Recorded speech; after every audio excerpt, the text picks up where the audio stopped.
Hi friends, मैं परम सुख यादव परम क्लासेस में आपका स्वागत करता हूं। अभी पिछले जो वीडियो में मैंने बताया था कि आज मैं वर्णमाला से संबंधित महत्वपूर्ण तथ्यों के बारे में बात करूंगा, जो बहुत कोई कम बच्चे जानते हैं और इससे संबंधित प्रश्न भी एग्जाम में कभी कभी पूछे जाते हैं और ज़्यादातर लोगों का गलत हो जाता है। ठीक, आज हम वही उसी के बारे में चर्चा करेंगे। तो आइए शुरू करते हैं। पहला पॉइंट जैसे समझते हैं, हम बात करें संयुक्त व्यंजन के बारे में।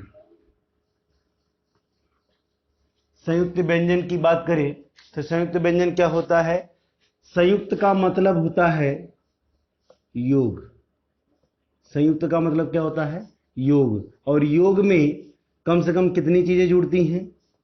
दो। मान लीजिए ए है और दूसरा क्या है? बी। इन दोनों का जुड़ना ही क्या कहलाता है? योग कहलाता है, जिसको हम संयुक्त रूप भी कह सकते हैं। तो यहां पर हम ए और बी को न जोड़कर किसको जोड़ेंगे? वर्णों को जोड़ेंगे। किसको जोड़ेंगे? वर्णों को जोड़ेंगे, यानी वर्णों का योग जो होगा वो संयुक्त होगा। अब वर्ण कितने होंगे? दो भी हो सकते हैं, दो से अधिक भी हो सकते हैं। जैसे मान लीजिए हम अगर वर्णों को जोड़ेंगे, जैसे मान लीजिए दो व्यंजन हैं, ज है और उसके बाद क्या है? इया है। तो इनसे जो व्यंजन बनेगा वो क्या बना? ज्ञ। जैसे मान लीजिए अगला है आधा क है और उसके बाद श है, इनसे जो व्यंजन बना वो क्या है? छ। फिर आधा त है, उसके बाद र है, तो ये क्या बना? त्र। अगला है जैसे आधा श है और र है, इससे क्या बना? श्र।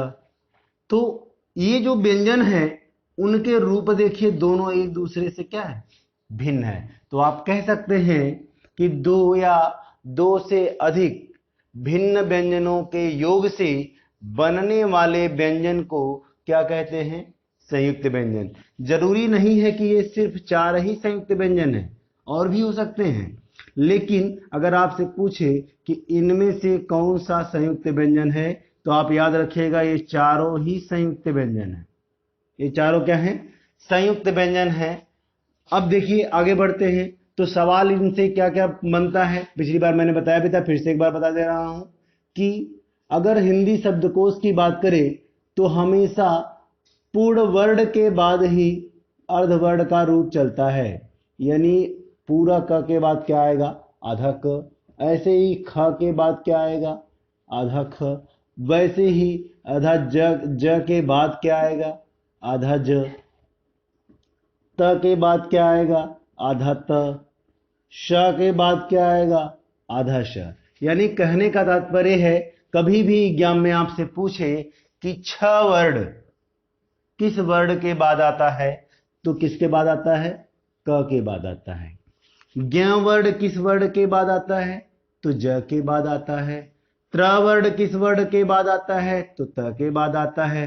श्र वर्ण किस वर्ण के बाद आता है? तो स के बाद आता है। ठीक है। अब देखिए इनको थोड़ा सा और समझते हैं। अभी तक तो एग्जाम में इसी से संबंधित प्रश्न पूछे गए हैं, लेकिन अब जो पूछे जाएंगे वो थोड़ा सा अलग होंगे। जैसे हमने आधा क और श लिया है छ। कभी कभी एग्जाम में पूछ लेता है कि छ वर्ण संबंधित है। अब ऑप्शन में मान लीजिए क्वेश्चन है और ऑप्शन दे दिया आधा क प्लस आधा क प्लस आधा श, आधा क सॉरी पूरा क आधा श, श प्लस क। अब बताइए इनमें से कौन सा सही है? तो कैसे पहचानेंगे? देखिए अब इनको हम करने से इसको इस प्रश्न को करने से पहले इसके बारे में समझ लेते हैं।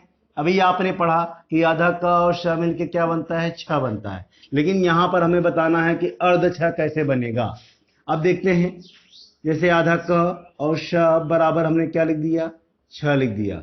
अब इसको हम क्या करेंगे, आधा करेंगे और श को भी आधा करके इसमें से क्या निकाल देंगे, अ, क्योंकि जानते हैं कोई भी व्यंजन वर्ण बिना स्वर की सहायता से नहीं बोला जाता, और व्यंजन जो होता है वो हमेशा क्या होता है, हलंत युक्त होता है। इसमें अ जोड़कर इसको क्या करते हैं, अक्षर का रूप बनाते हैं। अब देखिए इधर क्या है, छ है। अब आगे बढ़ते हैं, क्या करते हैं, आधा क और आधा श प्लस अ है, और इधर छ है, छ को भी क्या करते हैं, अर्ध करके इसमें से अ अलग कर देते हैं। अब देखिए आधा क और आधा श, ये प्लस है, उधर जाएगा क्या हो जाएगा, माइनस। तो आधा छ, इधर प्लस अ है, इधर माइनस अ, प्लस और माइनस क्या हो जाएगा, कट जाएगा। तो बचेगा क्या, आधा क और श बराबर आधा छ। यानी कि जो हमने छ की बात पूछी थी, छ वर्ण किससे संबंधित होगा, तो किससे होगा, आधा क और श से, यानी विकल्प बी सही है। अब ऐसे ही ज्ञा में प्रश्न पूछे जा सकते हैं। ठीक ऐसे ही अगर आपसे पूछे कि ज्ञ, आधा ज्ञ किससे संबंधित होगा, तो आप बता सकते हैं आधा ज प्लस इया से। ठीक है। अब अगर आपसे पूछे आधा श और आधा र किससे संबंधित है, तो आधे श्र से, पूरे श्र से नहीं, आधे श्र से। देखिए कभी कभी एग्जाम में पूछता है, जैसे मान लीजिए आपसे पूछ लेता है कि श्रृंगार ऐसे ही क्यों लिखा जाता है, और इसका जब हम लोग क्या करते हैं, वर्ण विन्यास करते हैं, तो ये ज्यादातर हमारा वर्ण विन्यास में गलत हो जाता है। ध्यान दीजिएगा, अगर आधा ये जो स्र है ए इसको इस तरह भी लिख सकते हैं, ए और ये दोनों बराबर हैं, इसमें कोई कंफ्यूजन नहीं रखना। जैसे आप एग्जाम्पल के तौर पर इसको देखें, आप खुद ही समझ जाएंगे। जैसे मैंने लिखा आधा म और र, तो आप क्या करते हैं, म लिखकर इसमें से क्या करते हैं, ऐसे निकाल देते हैं। फिर देखिए आधा द है, द के बाद अगर आप र लिखते हैं तो उसमें भी ऐसे निकाल देते हैं। ठीक ऐसे ही आधा त है और र लिखते हैं तो उसमें भी ऐसे निकाल देते हैं। तो आप बताइए, अगर श के स्थान पर, इस आधे श के स्थान पर हम ऐसे लिखें और उसके बाद र लिखें, तो आप क्या करते हैं, ऐसे निकालते हैं, उसके बाद इसमें से खींच देते हैं, तो ये क्या बन जाता है, श्र। तो इसलिए कभी इन दोनों में कंफ्यूजन नहीं होनी चाहिए, ये श और ये दोनों सेम रहता है। जब श्रृंगार की बात आती है इसकी, तो इसका जब वर्ण विन्यास लिखते हैं, आधा श उसके बाद री लिखते हैं। ठीक है, और री के साथ र कभी नहीं आता, इसीलिए या तो री लिखें या तो र लिखें, तो स्र के साथ री का प्रयोग हम नहीं करते, इसीलिए इसमें से र निकाल देते हैं, इसीलिए यहां से जगह खाली हो जाती है। ठीक, अब हम आगे बढ़ते हैं, बात करते हैं अगले व्यंजन के बारे में।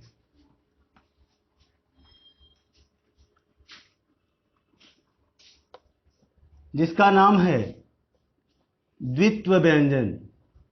इससे भी संबंधित क्वेश्चन टेट के एग्जाम में, इसके अलावा आपके वनडे एग्जाम में भी प्रश्न पूछा जाता है। द्वित्व की बात करें, द्वित्व का मतलब क्या होता है, दो। द्वित्व का मतलब क्या होता है, दो। यानी कि कोई भी वर्ण होगा, यानी कोई भी व्यंजन होगा, वह कैसा होगा, समान आए। जैसे ल आए, फिर इसके साथ फिर ल, यानी कि समान व्यंजनों का अगर मेल होता है तो वह व्यंजन क्या कहलाता है, द्वित्व व्यंजन। और इससे जो रूप बनेगा वह कैसा बनेगा, ऐसे। अब आधा जैसे क है, उसके साथ फिर दूसरा फिर क जुड़ जाए, तो ये कैसे बनेगा, ऐसे। और एग्जाम्पल के तौर पर आप देखें, उल्लास, दिल्ली, इसका पक्का, सिक्का, धिक्कार। तो ये जो शब्द हैं, दिल्ली हो गया, उल्लास हो गया, पक्का, सिक्का, धिक्कार, ये सब किस व्यंजन के उदाहरण हैं, द्वित्व व्यंजन के उदाहरण। ये क्वेश्चन टेट के एग्जाम में पूछा गया था कि दिल्ली किस व्यंजन का उदाहरण है, तो दिल्ली किस व्यंजन का उदाहरण है, द्वित्व व्यंजन का उदाहरण है। फिर से एक बार परिभाषा मैं बता देता हूं, या लिखना चाहे आप लोग लिख सकते हैं। दो समान व्यंजनों के मेल से बनने वाले व्यंजन को क्या कहते हैं? द्वित्व व्यंजन कहते हैं। ठीक, अब आगे बढ़ते हैं। अगला जो है पॉइंट वो क्या है?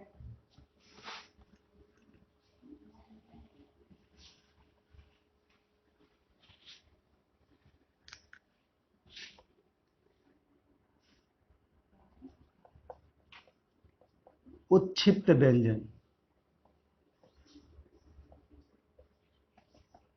उत्क्षिप्त व्यंजन, उत्क्षिप्त व्यंजन वे व्यंजन होते हैं जिनका उच्चारण करते समय जिह्वा मूर्धा को स्पर्श कर तुरंत नीचे गिरती है। जिह्वा मूर्धा को स्पर्श कर तुरंत नीचे गिरती, उन्हें क्या कहते हैं? उत्क्षिप्त व्यंजन। ये कौन कौन से होते हैं? ड़ और ढ़। ये दोनों व्यंजन आपकी संस्कृत वर्णमाला में नहीं है। संस्कृत वर्णमाला में नहीं है। और एक पॉइंट और है, इनसे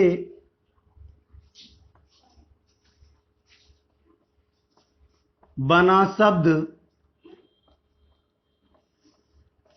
तत्सम नहीं होता। ठीक है, ये चीज दोनों याद रखिएगा कि संस्कृत वर्णमाला में इनका प्रयोग नहीं है और इनसे बना शब्द तत्सम नहीं होता। ठीक है, अब आगे बढ़ते हैं। अब हम बात करते हैं कुछ महत्वपूर्ण तथ्यों के बारे में।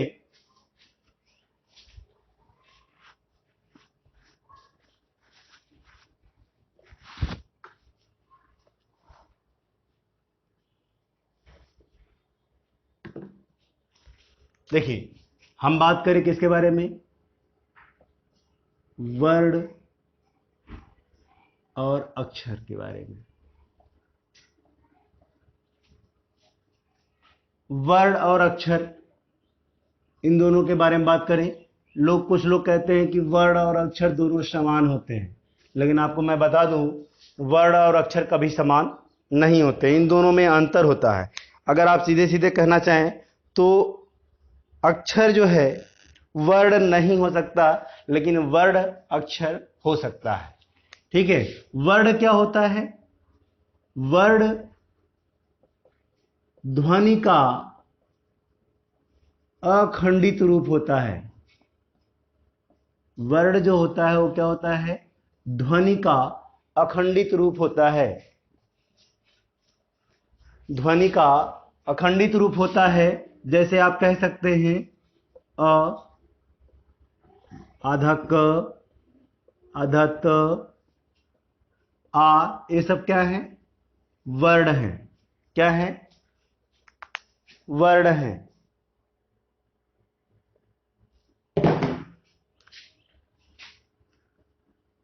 अक्षर की बात करें तो सस्वर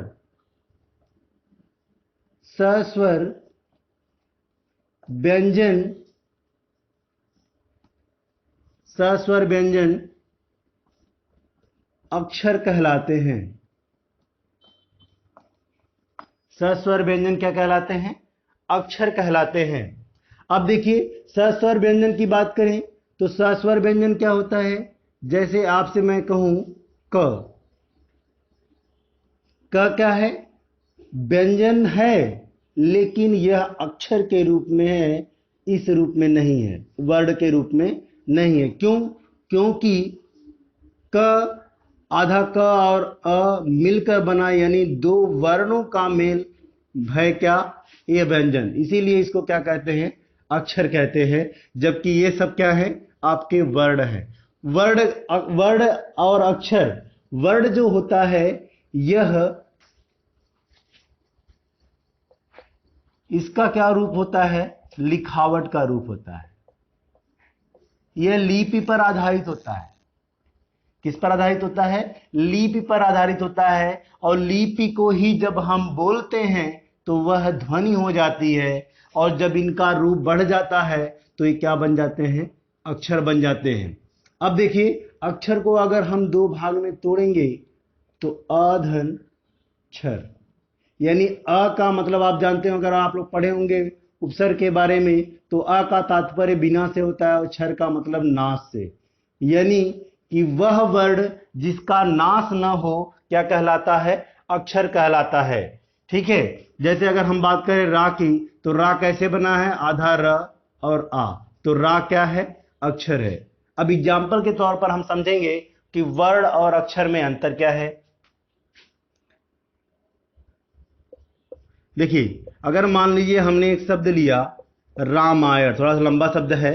रामायण का अगर हम वर्ण विन्यास करेंगे, वर्ण विन्यास का मतलब होता है किसी भी शब्द को स्वर और व्यंजनों में विभाजित करना ही वर्ण विन्यास कहलाता है। ठीक है, अगर रामायण को हम वर्ण विन्यास करते हैं तो आधा र और आ, उसके बाद आधा म, फिर आ, उसके बाद आधा य, फिर अ, फिर ड़, फिर अ। यानी कि अगर आपसे पूछे रामायण में कितने अक्षर हैं तो आप बता सकते हैं। अब देखिए, रामायण में अक्षर की बात करें, रामायण, रामायण में टोटल कितने अक्षर हैं? 4 अक्षर हैं। लेकिन अगर आपसे पूछे वर्ण कितने हैं तो आप काउंटिंग कर लीजिए, 1 2 3 4 5 6 7 और 8, यानी रामायण में टोटल वर्ण कितने हैं? 8 हैं। और अक्षर की बात करें, अक्षर कितने हैं? 4 हैं। कितने हैं? 4 हैं। इसीलिए जो वर्ण होते हैं वह अखंडित नहीं होते, यानी जिनका खंडन ना हो। और अक्षर क्या होते हैं? जिनका नाश ना हो। उनका खंडन तो होता है लेकिन उनका नाश नहीं होता। इसीलिए अक्षर स्वस्वर के रूप में बोले जाते हैं और ध्वनि, जो ध्वनि का अखंडित रूप वर्ण होता है, वह खुद एक स्वतंत्र ध्वनि होती है। अब देखिए, आगे बढ़ते हैं।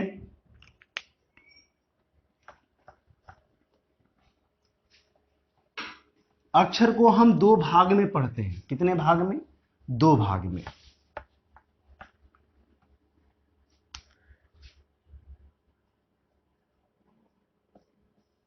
एक होता है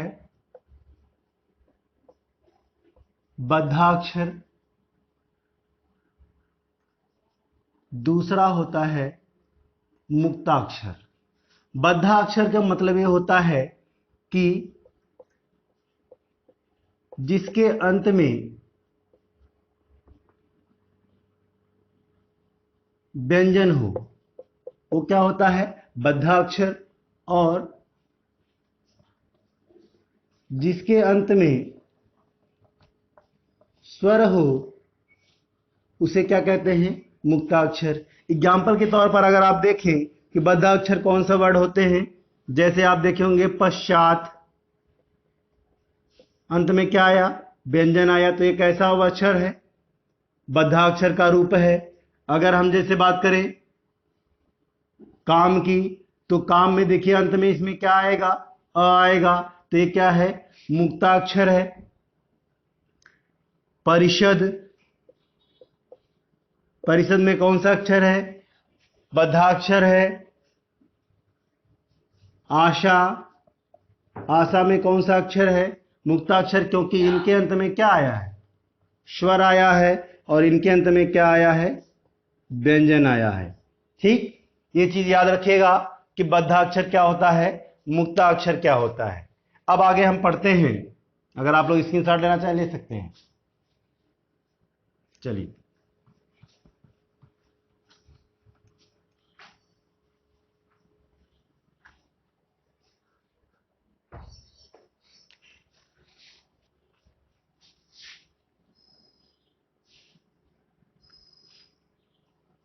शब्दकोश।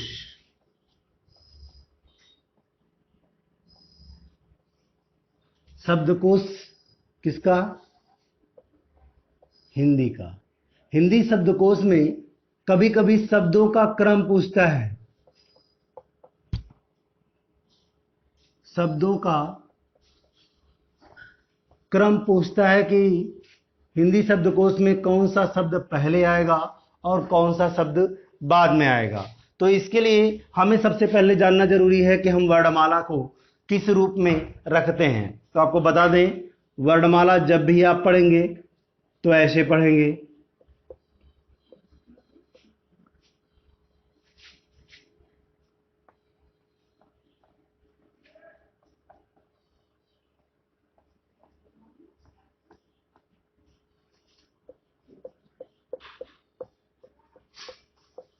इस रूप में। यानी कि सबसे पहले क्या आएगा, अंग आएगा, उसके बाद चंद्रबिंदु का रूप आएगा, उसके बाद अ आएगा, फिर आ ई उ ए उ री ए ऐ ओ औ। इसी रूप में सब जो है कि आपके स्वरों का क्रम होगा।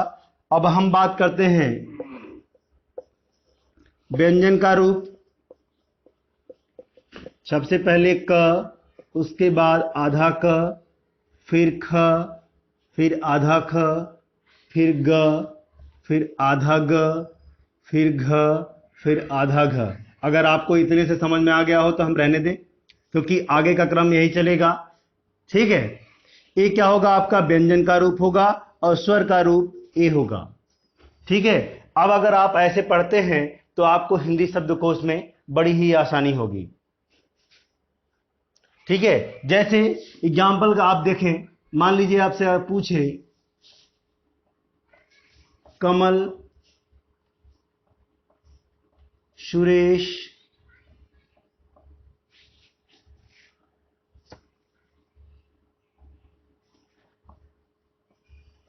विजय, तलवार। बहुत ही आसान सा शब्द मैंने दिया हुआ है कि अब आपको बताना है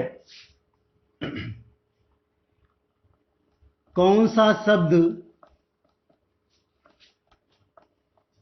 तीसरे स्थान पर आएगा। पूरा प्रश्न नहीं लिखा मैंने, इतना समझ जाएंगे आप लोग कि हिंदी शब्दकोश के अनुसार कौन सा शब्द तीसरे स्थान पर आएगा। कमेंट करके बताइएगा आप लोग।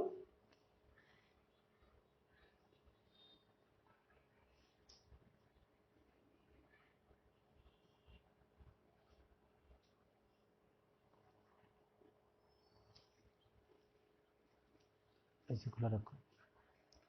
देखिए, अब यहां पर सबसे पहले क्या वर्ड आता है, क के बाद ख आता है, ख के बाद ग, और श और वी यानी विजय, व।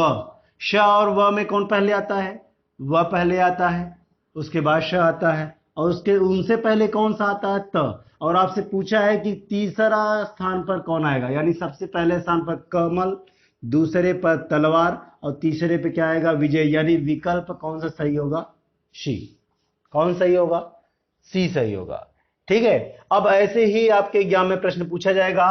दूसरा प्रश्न मान लीजिए हम पूछते हैं प्रथम स्थान पर कौन आएगा। प्रश्न ये है कि हिंदी शब्दकोश के अनुसार प्रथम स्थान पर कौन सा शब्द आएगा। एग्जाम्पल हम देते हैं,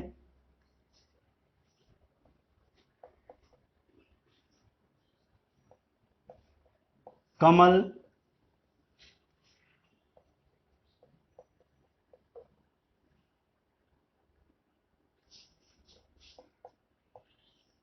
खरगोश,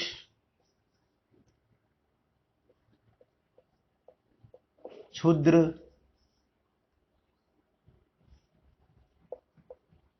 चरखा। इसमें से कौन सा शब्द प्रथम स्थान पर आएगा, तो आप बताइए। देखिए यहां पर गमला है, गमला तीसरा वर्ड है व्यंजन के अनुसार, खरगोश दूसरा वर्ड है, लेकिन आपको मैंने बताया है कि क के बाद क्या आया है, आधा क आएगा, उसके बाद ही ख आएगा, तो आधा क में कौन सा है, छ। मैंने आपको बताया है कि छ वर्ड हमेशा क के बाद आता है, इसलिए विकल्प कौन सा सही होगा, सी। ठीक है, ऐसे ही आपको शब्दकोश के बारे शब्दकोश को भी पहचानना है। बाकी आगे मैं सविस्तार से एक बार फिर इसको पढ़ाऊंगा, अभी आपकी सिर्फ रिवीजन क्लास दे रहा हूं। ठीक, अब इसको मिटा देता हूं मैं।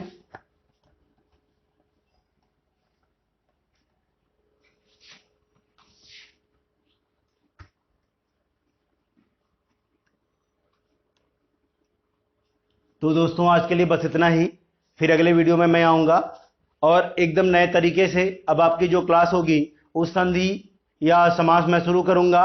ठीक है, और वर्णमाला से बहुत सारी चीजें अभी बाकी हैं, मैं एक बार इसका वीडियो फिर से बनाऊंगा। ठीक है, तब तक के लिए नमस्कार।